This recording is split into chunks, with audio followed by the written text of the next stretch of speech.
আর আল্লাহ পাক অনেক কিছু মাফ করে দেন, কিছু কিছু বিষয় আল্লাহ পাক মোটেই পছন্দ করেন। তার মধ্যে একটা হচ্ছে অহংকার, তার মধ্যে একটা হচ্ছে শিরক, তার মধ্যে একটা হচ্ছে অন্যের হক নষ্ট করা, তার মধ্যে একটা হচ্ছে আদম সন্তানকে হত্যা করা, তার মধ্যে একটা হচ্ছে বৃদ্ধ বয়সে ব্যভিচার করা, তার মধ্যে একটা হচ্ছে মুরতাদ হয়ে যাওয়া। ওই যে খ্রিস্টান হয়ে যাচ্ছেন না, খালি মরেন তারপর বুঝবেন, খালি মালাকুল মউত আসুক তারপর বুঝবেন।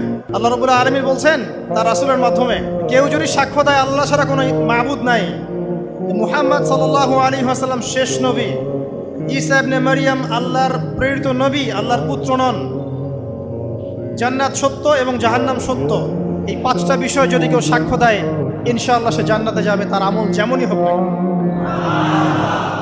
টাকার বিনিময়ে, চাকরির বিনিময়ে, সমাজসেবার নামে আর চিকিৎসার নামে ঈমান বিক্রি করে ফেললেন, সুবহানাল্লাহ সুবহানাল্লাহ।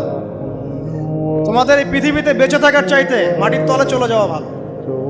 আবর্জনার কোনো প্রয়োজন নাই আল্লাহর